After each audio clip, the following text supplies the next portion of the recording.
नमस्ते, जय हिंद, वंदे मातरम, भारत माता की जय। हम बात कर रहे हैं देश के बारे में, हमारे समाज के बारे में, संस्कृति के बारे में और जो कोरोना वायरस फैला हुआ है, जो चाइनीज वायरस फैला हुआ है, जो वुहान वायरस फैला हुआ है, जो कम्युनिस्ट वायरस फैला हुआ है, उसके बारे में बातचीत करते हैं। आपने देखा होगा कि भारत ने इस वायरस को बहुत अच्छे से कंट्रोल किया। भारत के कंट्रोल को देखकर पूरी दुनिया ने भारत को और भारत की व्यवस्थाओं को, भारत के नेतृत्व को 10 में से 10 अंक दिए हैं। बहुत सी रिसर्च एजेंसीज ने मोदी के कामकाज को सराहा है। अलग अलग इंडेक्स के ऊपर, जब अलग अलग स्टैंडर्ड के ऊपर इसको कसा गया कि कैसे रणनीति बनाई गई, किस प्रकार से कोरोना से लड़ने के लिए टीम तैयार की गई, किस प्रकार से लॉकडाउन किया गया, किस प्रकार से ट्रांसपोर्टेशन किया गया, किस प्रकार से लोगों को समझाया गया, स्वास्थ्य की व्यवस्थाएं किस प्रकार से की गई, उसमें अलग अलग विश्वविद्यालय की, यूएसए यूके के बहुत से ऐसी यूनिवर्सिटीज़ की जब स्टडी हुई तो ये पाया गया कि भारत का नेतृत्व, भारत देश ने कोरोना से लड़ने में बहुत बहुत महती भूमिका निभाई है। इन सारी चीज़ों के बीच में जो वुहान ने, चाइना ने इसके बारे में बहुत बड़ा षड्यंत्र किया, षड्यंत्र पूर्वक इस वायरस को पूरी दुनिया में फैलने दिया, ये आप और हम बहुत अच्छी तरह से जानते हैं। जनवरी के महीने में 23 जनवरी से पहले जब चाइना का नया साल आने वाला है, उस समय से 50 से 60 लाख लोग चीन से, वुहान से, बीजिंग से, शंघाई से निकलते हैं, पूरी दुनिया में फैलते हैं। चीन के लोग जाते हैं, इटली में जाते हैं, साउथ कोरिया में जाते हैं। एक एक चीनी व्यक्ति के कारण साउथ कोरिया के अंदर 5,000 लोगों को कोरोना होता है। एक चीनी महिला के कारण जो इटली के मिलान शहर में चौराहे के ऊपर खड़ी होती है, कम्युनिस्ट मेयर सबसे पहले उसके गले लगता है, उसके देखा देखी और लोग चौराहों के ऊपर खड़े हो जाते हैं और वो उनके गले लगते हैं, तो हजारों लोग इटली में वायरस से संक्रमित हो जाते हैं। आपने देखा कि उस वायरस से संक्रमण के कारण इटली के अंदर, इटली एक तरीके से कब्रिस्तान बन गया। वो शहर, रोम का शहर, जहां कभी अरस्तु रहते थे, जहां कभी सुकरात रहते थे, जहां कभी सिकंदर हुआ है, उस शहर को वीरान और शमशान बना दिया गया है। न्यूयॉर्क के अंदर आज हम बात करें तो लाखों की संख्या में केस आ चुके हैं। लाखों की संख्या में केस आने के बाद पूरी दुनिया में लाखों व्यक्ति मर रहे हैं। एक एक देश में हजारों व्यक्ति मर रहे हैं। चाइना के अंदर ये जो पहले जहां से फैला, वहां पर पूरे 4 महीने के अंदर, नवंबर, दिसंबर, जनवरी, फरवरी, मार्च, इन 4 महीनों में केवल 3,500 व्यक्ति मरे। उसके बाद चाइना ने जब देखा कि पूरी दुनिया में चाइना का क्रिटिसिज्म हो रहा है, सबसे पहले हमने मार्च में आवाज उठाई थी और वो जो फैक्ट हमने बात की थी, वो चाहे इजिप्ट के डॉक्टर जाकी की बात हो, मिडिल ईस्ट से जो वायरस मिला उसकी बात हो, नीदरलैंड की लैब की बात हो, चाहे नीदरलैंड के बाद वो वायरस कनाडा की लैब से चाइना के 2 जासूस उसको लेकर उड़े, वो सारी बातचीत जो हमने की, जो हमने लगभग मार्च के अंतिम सप्ताह में की थी, वो बातचीत कहीं ना कहीं सच हो रही है। उन बातचीत के ऊपर अलग अलग रिसर्च एजेंसीज की मोहर लग रही है। व्हाइट हाउस में खुद ट्रंप को एक रिपोर्ट उनकी मिलिट्री एजेंसी देती है कि नवंबर के अंदर ये रिपोर्ट देती है कि आने वाले समय में चीन के वुहान से एक ऐसा भयंकर वायरस फैल सकता है जो अमेरिका के अंदर और पूरी दुनिया में तबाही मचाने का काम करेगा। यही रिपोर्ट ब्रिटेन की MI6 है, उसके पास आती हैं। इजराइल की खुफिया एजेंसी मोसाद के एक्स जासूस जो खुद माइक्रोबायोलॉजिस्ट रहे हैं, वो खुद कहते हैं कि वुहान की ये जो लैब है, ये धरती के अंदर 2400 मीटर नीचे है, 2.5 किलोमीटर नीचे। अगर सीधे सीधे कहा जाए तो लगभग 800 मंजिल नीचे है। आपने कोई बिल्डिंग देखी होगी तो अधिकतम, आपने भारत की बात करें तो 50-60 मंजिल की, 100 मंजिल की बिल्डिंग देखी होगी।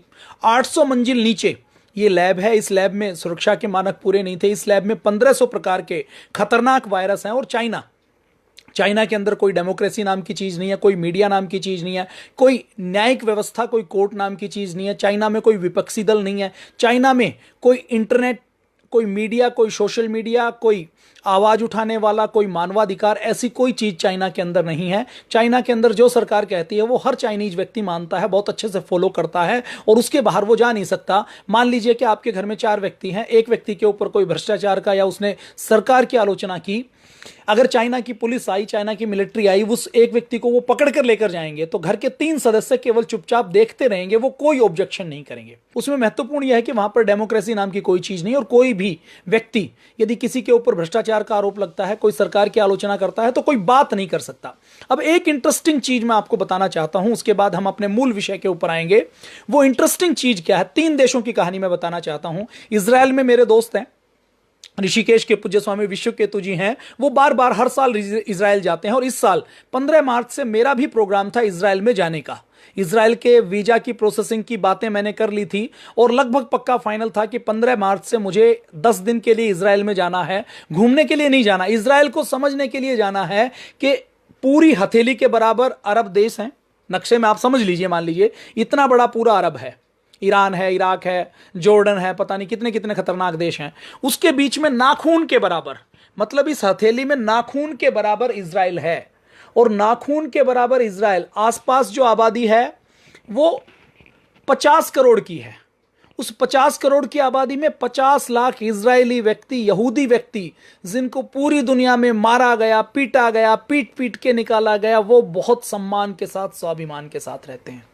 उन 50 करोड़ लोगों की हिम्मत नहीं होती कि उनके ऊपर आंख उठाकर देख ले, उनकी हिम्मत नहीं होती कि उनके ऊपर आक्रमण करें। 6 देशों की सेनाओं ने एक बार आक्रमण किया और इजराइल ने 6 देशों की सेना को 6 दिन में मुंह तोड़ उत्तर दिया और अपना एरिया, होता क्या है, दुश्मन देश की सीमाओं को बाउंड्री करके, जब भारत में जैसे अक्साई चीन को ले लिया, पीओके को ले लिया, ऐसे लेता है। इजराइल क्या करता है, हर बार जब युद्ध होता है तो अपने देश का क्षेत्रफल दादागिरी करके बढ़ाता है कि हम अपना स्वावलंबी बनेंगे। तो इजराइल की ताकत क्या है? मैंने जब पूज्य स्वामी विश्वकेतु जी से पूछा कि मुझे कोई एक अंतर बताओ जो इजराइल और भारत के बीच में है, जो संस्कारों का अंतर है, जो शिक्षा का अंतर है, तो उन्होंने जो कहा वो बात गांठ मारने लायक है। वो चीन से जुड़ेगी, मैं आपको बताऊंगा। उन्होंने कहा कि इजराइल में जब कोई बच्चा मां के पेट में आता है तो मां के पेट में आते ही इजराइल की मां मैथ की पजल्स सोल्व करती है। किसी को इजाजत नहीं होती कि कहीं कोई प्रेग्नेंट लेडीज है तो उसके घर के पास भी कोई स्मोकिंग नहीं कर सकता।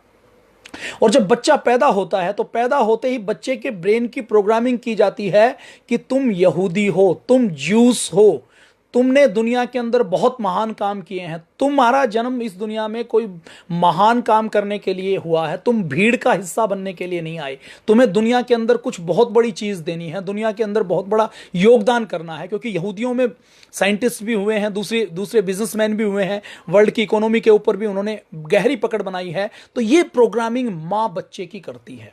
और जैसे ही कोई भी बच्चा दुनिया में जन्म लेता है, यदि वो यहूदी का बच्चा है, ज्यूस का बच्चा है, तो उसको जन्म लेते ही इजराइल की नागरिकता मिलती है। और जैसे ही वो 18 साल का होता है तो इजराइल की सरकार उनको टिकट भेजती है बच्चे को कि तुम आओ, इजराइल में आकर देख कर आओ। और जो बच्चा जैसे जैसे बड़ा होता है तो उसके ब्रेन की प्रोग्रामिंग करती है। मैं आपको इजराइल की थोड़ी सी कहानी बताता हूं। हो सकता है विषयांतर हो तो विषयांतर हो, तो हमारा जो विषय छूट जाएगा भारत के प्राचीन गौरव का, उसकी बातचीत हम कल कर लेंगे। तो इजराइल की मां जब उनको यह सिखाती है तो बचपन में ही इजराइल, देखिए इजराइल देश बना 1949-50 से पहले इजराइल नाम का कोई देश नहीं था। भारत आजाद हुआ तो भारत की आजादी के साथ ही इजराइल बना।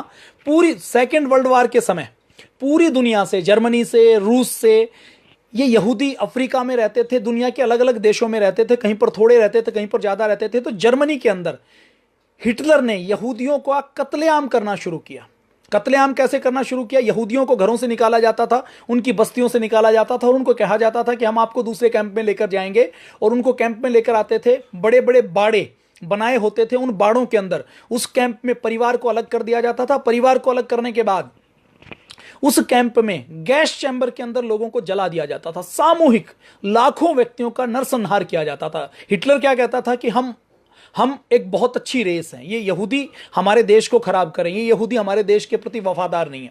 ऐसा कह के हिटलर के मन में एक मानसिकता की थी कि मुझे जर्मनी को यहूदियों से मुक्त करना है। यहूदी वहां पर पिटते रहे, रूस में पिटे, यूरोप के अलग अलग देशों में पिटे, अफ्रीका में पिटे। और जब सारी ओर से वो पिट रहे थे तो सेकेंड वर्ल्ड वॉर के बाद ब्रिटेन ने और दूसरे देशों ने जो यहूदियों से सहानुभूति रखते थे, उन्होंने फिलिस्तीन जो देश होता था उसके पास, जेरूसलम के पास उनको थोड़ी सी जमीन दे दी कि आप यहां पर बस जाओ। यहूदियों ने पूरी दुनिया से मार खा खा कर यहूदी वहां पर आए, वहां पर उन्होंने, और वो जमीन है वो कोई भारत की तरह हरी भरी जमीन नहीं है, रेगिस्तान की बंजर जमीन, जहां पर पीने के लिए पानी नहीं, जहां पर एग्रीकल्चर नाम की कोई चीज नहीं, कुछ प्रोडक्शन नहीं होता, वो जमीन उनको मिली। और संकल्प के बल पर वो इजराइल आज पूरी दुनिया में सीना तान कर खड़ा है। क्यों? क्योंकि वो अपने बच्चों को देशभक्ति की भावना सिखाते हैं।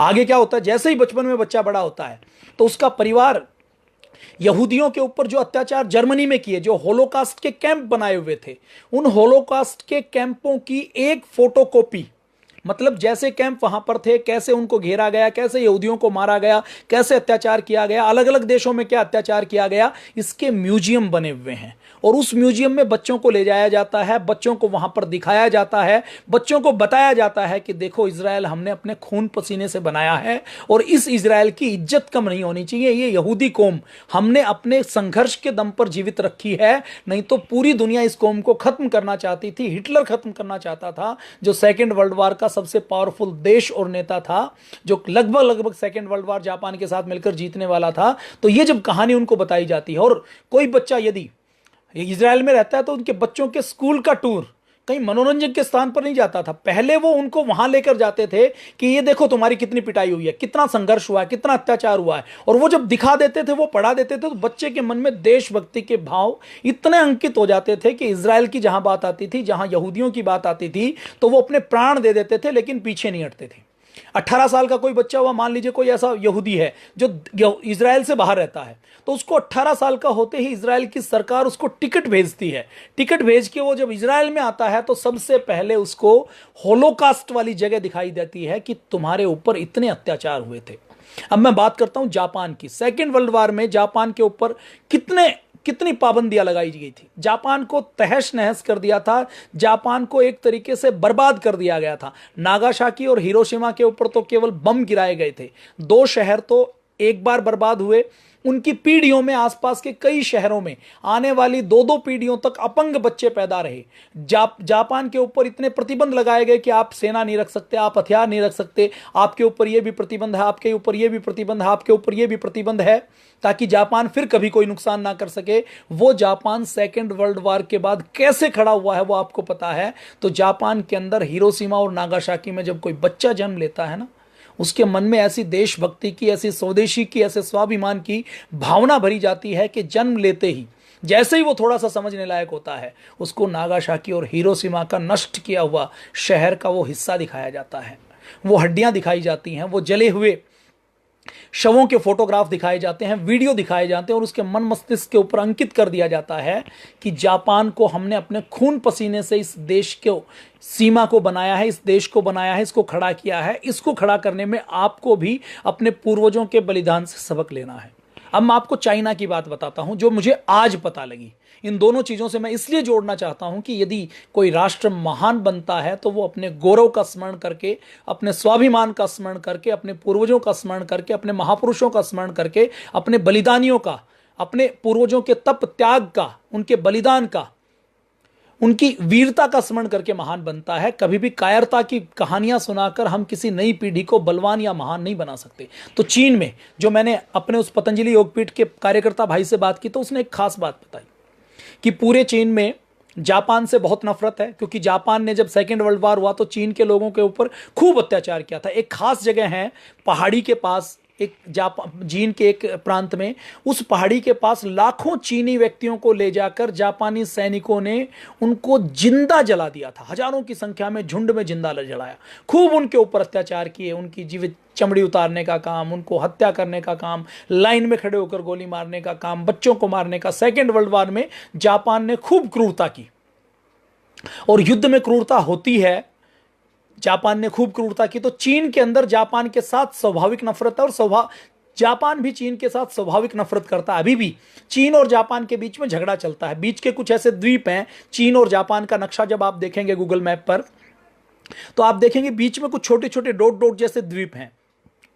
अब चाइना ताकतवर है, जापान चाइना जितना ताकतवर नहीं है, तो चाइना जबरदस्ती जापान के द्वीप के ऊपर जो खाली पड़े हैं, जहां पर कम लोग रहते हैं, वहां पर अपना कब्जा दिखाता है। तो जापान के अंदर हिरोशिमा और नागासाकी में स्मारक बनाए हुए हैं, उन चीजों को वैसे ही छोड़ा है, उनको रिक्रिएट कर रहा है, किया है, रिक्रिएशन की है। और जैसे ही बच्चा थोड़ा सा समझने वाला होता है तो उसको वहां पर ले जाया जाता है। जापान के बाद चीन के अंदर वो पहाड़ी, वो जगह जहां पर जापानियों के साथ युद्ध हुआ था, और जापानी लोगों ने हजारों व्यक्तियों को, लाखों व्यक्तियों को एक साथ खड़े करके गोली मारी थी, बच्चों को मारा था, महिलाओं को मारा था, जहां पर जघन्य अत्याचार किए थे, वहां पर उनको ले जाया जाता है। हर स्कूल का ट्रिप, जो पहला ट्रिप जाएगा वो वहीं जाएगा, उसी स्मारक पर जाएगा, और वहां जाकर चाइनीज बड़े बूढ़े, वहां के गाइड, उनको इतनी डिटेल में वर्णन करते हैं, बताते हैं कि आपके ऊपर देखो यहां अत्याचार हुआ, ऐसे अत्याचार हुआ, आपके पूर्वजों के ऊपर जापानियों ने ऐसे अत्याचार किया, आपके साथ ये गलत किया गया, यहां पर ये इस प्रकार से गलत किया गया। तो चाइनीज बच्चों के बचपन से ही मन में देशभक्ति की गहरी भावना बैठा दी जाती है। ये मुझे आज पता लगा है, मैं और डिटेल इसके बारे में बता दूंगा। अच्छा, जब वहां की बस जाती है उस शहर में, देखिए पूरी चाइना में जापानी लोग भी रहते हैं, बिजनेस के लिए आते हैं, चाइना आज ग्लोबल फैक्ट्री बना हुआ है, लेकिन उस जगह पर जब बस जैसे ही उस स्मारक के पास जाने वाली होती है तो गाइड बस में पूछता है कि यहां पर कोई जापानी व्यक्ति तो नहीं है। वहां पर कोई किसी भी देश का व्यक्ति जा सकता है लेकिन जापानी व्यक्ति नहीं जा सकता। तो मैंने जब पूछा कि जापानी क्यों नहीं जा सकता, तो उसने कहा कि वहां जाने के बाद जब वो जापानियों के बारे में कहानी सुनाते हैं तो चीनी व्यक्तियों का खून खोल जाता है। पहले ऐसी घटना हुई कि उन्होंने आसपास जैसे ही उस स्मारक के दर्शन करके आए और उनको जापानी व्यक्ति कोई दिखाई दिया तो उन्होंने उनके ऊपर हमला करके उसको मार डाला। तो अब उस स्थान के आसपास पूरे चीन में जापानी व्यक्ति घूम सकते हैं लेकिन उस स्थान के आसपास नहीं जा सकते। तो वहां पर देशभक्ति की भावना कूट कूट कर भरी जाती है। हमारे यहां हमारा स्मारक कारगिल है, हमारा स्मारक अरुणाचल प्रदेश का बॉर्डर जहां पर हमारे सैनिकों ने प्राण दिए, शेला बाईपास से लेकर सोनीतपुर से लेकर आगे त्वांग तक। हमारा स्मारक अंडमान निकोबार की वो काल कोठरी, वो जेल जहां पर हमारे क्रांतिकारी रहे, उस जेल में हमारे देश के पहले प्रधानमंत्री एक बार भी गए नहीं। उस जेल में हमारे क्रांतिकारियों की कहानी इसलिए नहीं पढ़ाई जाती थी कि क्रांतिकारियों की कहानियों को पढ़ाएंगे तो लोग पहले प्रधानमंत्री का सम्मान नहीं करेंगे, उस एक परिवार की गुलामी नहीं करेंगे, उनकी गुलामी की जंजीरें टूट जाएंगी। मैं जब अंडमान निकोबार में 2010 में पहली बार गया तो अंडमान निकोबार में काले पानी की जेल के बाहर वहां पर हमारे देश के उस गांधी परिवार के दूसरे प्रधानमंत्री राजीव गांधी की फोटो लगी है और माला को बाहर समुद्र के अंदर लंबी सी मूर्ति लगाई हुई है, फूलों की माला को घुमा रहे हैं, उस घुमाते हुए उसकी फोटो लगी हुई है। ऐसे लगी हुई है कि जैसे अंडमान के काला पानी की जेल में चक्की पीसने का काम, कोल्लू चलाने का काम, यातनाएं सहने का काम इनके पूर्वजों ने किया है या इन्होंने किया है। और खुद राजीव गांधी जी भी कभी अंडमान निकोबार में गए हों। तो अंडमान निकोबार का काला पानी हमारा तीर्थ स्थल है। छत्रपति शिवाजी महाराज का रायगढ़ का किला हमारा तीर्थ स्थल है। रानी झांसी का किला हमारा तीर्थ स्थल है। लेकिन हमें इन जाता, हमारे पाठ्यक्रम में जब बच्चा पढ़ता है तो वो इसी बात के कंफ्यूजन में रहता है कि मैं महान अकबर को मानूं या महाराणा प्रताप को मानूं। और यदि महाराणा प्रताप महान थे तो अकबर विदेशी था, तो महाराणा प्रताप अकबर को महान कैसे पढ़ाया जाता है? और दोनों महान थे तो दोनों लड़ते क्यों थे? तो ये हमारे पाठ्यक्रम के अंदर देशभक्ति की भावना जगाई नहीं जाती, देशभक्ति की भावना लाई नहीं जाती। ये हमारी सबसे बड़ी विडंबना है। चाइना की ताकत उसके नागरिक हैं, उनके नागरिकों की देशभक्ति है। चाइना में एक बार अगर ऑर्डर जारी कर दिया कि लॉकडाउन है, किसी को घर से बाहर नहीं निकलना, तो चाइना के अंदर लोग घरों से बाहर नहीं निकल रहे। चाइना में जब ये वायरस फैला तो चाइना ने एक ऑर्डर जारी किया। क्या ऑर्डर जारी किया? कि अब कोई भी व्यक्ति अपनी बीमारी को छुपाएगा नहीं। किसी को यदि बीमारी है तो उसकी जिम्मेदारी है, वो खुद बताएगा। और यदि वो खुद नहीं बताएगा तो उसको कानून के अनुसार बहुत कड़ी कार्रवाई की जाएगी।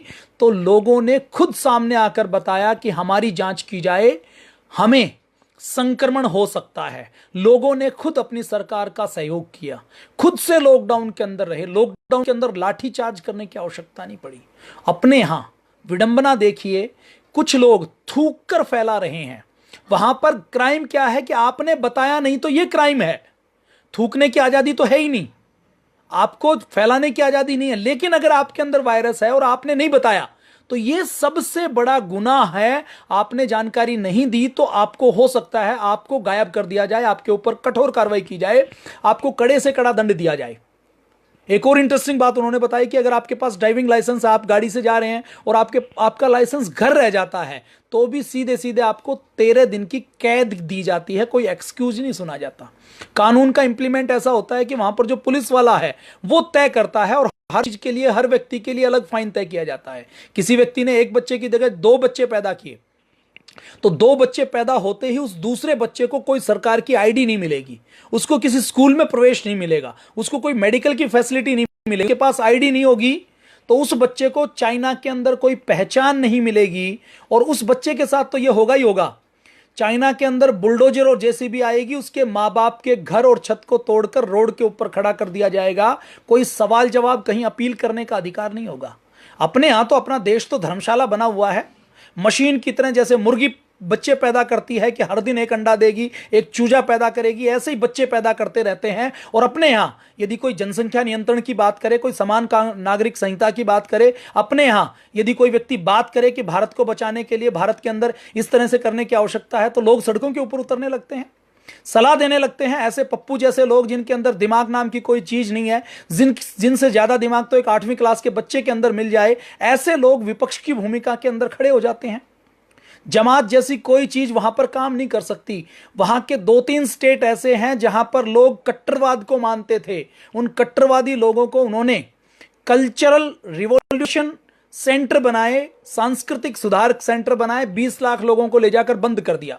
और उन्होंने कहा कि यहां पर धर्म के नाम पर कोई भेदभाव करने की आवश्यकता नहीं, आपको कोई अलग से पहचान रखने की आवश्यकता नहीं, अलग से आपकी कोई दादागिरी, कोई मान्यता नहीं चलेगी कि हम ये झटका खाएंगे, पटका खाएंगे, हम ये करेंगे, हम वो करेंगे, हमारी ये मस्जिद बनेगी, हमें ऐसे ही नमाज पढ़नी है, ऐसे ही लाउड स्पीकर लगाना है, कोई अनुमति नहीं। जैसे दूसरे चाइनीज रहते हैं वैसे ही आपको यहां पर चीन में रहना है तो रहना पड़ेगा, नहीं तो गायब कर दिए जाएंगे। कोई सवाल नहीं, कोई जवाब नहीं।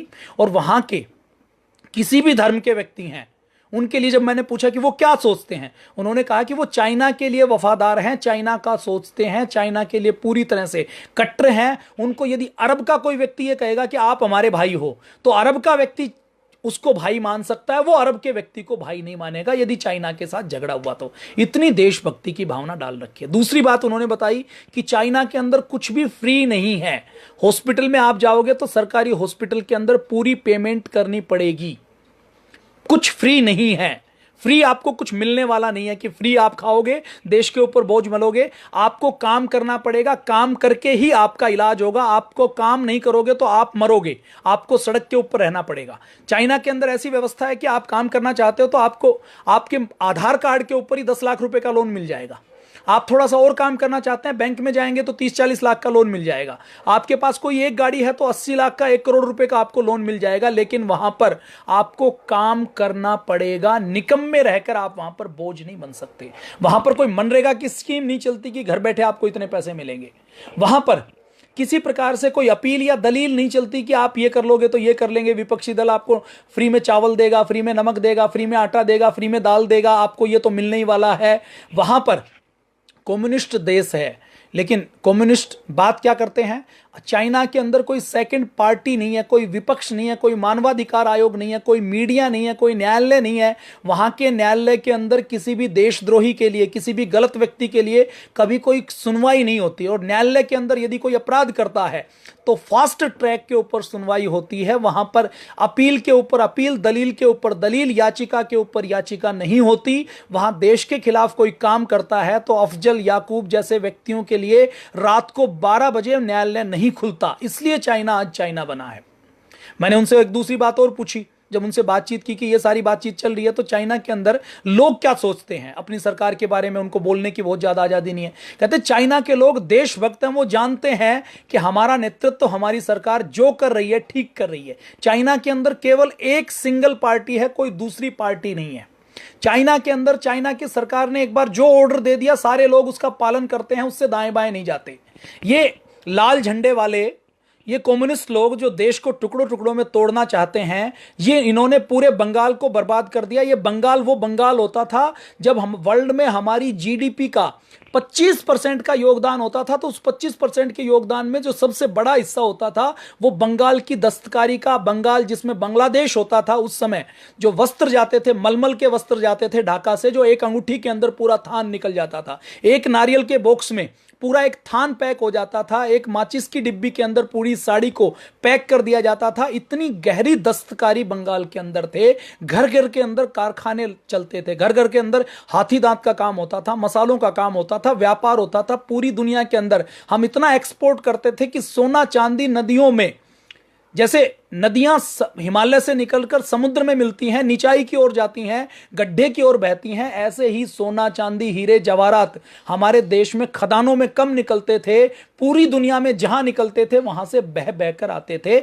ऐसा हमारा देश होता था। अपने हाथों उद्योग धंधों को बंद करवाने के लिए हड़ताल करवा दी जाती है। कोई भी वृंदा करात आएगी, बाबा रामदेव जैसा कोई व्यक्ति जो देश को ऊपर उठाने के लिए, आयुर्वेद को जिंदा करने के लिए, देश में स्वदेशी उद्योग की स्थापना करने के लिए काम कर रहा है, यहां पर आकर हरिद्वार में मीटिंग करेगी, भड़काएगी लोगों को और कहेगी कि ये बाबा रामदेव तो अपनी दवाइयों में आदमी के खोपड़ी की हड्डी मिलाते हैं। और देश के कम्युनिस्ट लोग, देश का कुछ जो ऐसा मीडिया है जो देश के मुद्दों को भटकाने का काम करता है, वो उसके साथ खड़ा हो जाता है। विडंबना देखिए, उस पूरे चाइना में कोई लेबर यूनियन नहीं है, कोई ट्रेड यूनियन नहीं है, किसी को भी अधिकार नहीं है किसी फैक्ट्री के ऊपर ताला लगाया जा सके, किसी फैक्ट्री के मालिक को, किसी काम करने वाले फैक्ट्री के मालिक के खिलाफ कोई आवाज उठा सके। काम होता है तो काम 8 घंटे भी करना पड़ेगा, आवश्यकता है तो 12 घंटे भी करना पड़ेगा, और आवश्यकता है तो 16 घंटे भी करना पड़ेगा। ये चाइना के अंदर चल रहा है, ये चीन है, ये चाइना है। और चाइना ने जो तरक्की की, मैंने जब उनसे पूछा कि आपकी भाषा के बारे में आपका क्या ख्याल है, तो उन्होंने कहा कि चाइना की तरक्की में एक बड़ा योगदान उनकी भाषा का है। वो अपनी भाषा को बहुत बड़ा महत्व देते हैं, अपनी मातृभाषा को बहुत प्रेम करते हैं और उसी का प्रयोग करते हैं। किसी को बाहर से चाइना में जाकर काम करना है, वहां पर रहना है, तो उसको अपनी भाषा सीखनी पड़ेगी, वहां की भाषा सीखनी पड़ेगी। तो चाइना अपनी भाषा से, अपनी संस्कृति से, अपनी परंपराओं से काम करता है, अपनी परंपराओं से प्यार करता है। और वहां के बच्चे में, बचपन में जब वो जन्म लेता है तो देशभक्ति की भावना कूट कूट कर भर दी जाती है। हमारे अंदर क्या भावना भरी कि हमारा देश तो जंगलों में रहता था, हमारे देश के अंदर तो शिक्षा नहीं थी, हमारे देश के अंदर तो विज्ञान नहीं था, हमारे देश के अंदर तो चिकित्सा नहीं थी, हमारे देश के अंदर तो कोई नॉलेज नहीं थी, हमारे देश में तो घुड़सवार आते रहे अफगानिस्तान से, काबुल से, कंधार से, हमारे देश में तो रोम से सिकंदर आता रहा और हमारे देश के ऊपर राज करता रहा, हमें पीटता रहा, हमें लूटता रहा। ये इतिहास नहीं है हमारा। हमारा इतिहास केवल बाबर या हुमायूं के बाद शुरू नहीं होता। मुगल काल का इतिहास हमारा इतिहास नहीं है। मुगल काल का तो हमारे देश की 1,96,08,53,121 वर्ष की गौरवशाली अतीत के अंदर से एक चुटकी भर जितना, एक बाल के दाने के बराबर, बाल की मोटाई के बराबर का केवल इतिहास है। इसको हम इतिहास नहीं कह सकते। हमारा इतिहास तो भगवान राम से भी बहुत पहले शुरू होता है। वो हमारा अतीत रहा है, वो हमारा इतिहास रहा है। इसी इतिहास को, इसी अतीत को हमें एक एक बच्चे के सामने लाना है। हम भारत के अंदर ऐसी शिक्षा की व्यवस्था बनाना चाहते हैं जिसमें बच्चे को पता लगे कि शून्य का आविष्कार भारत ने दिया था।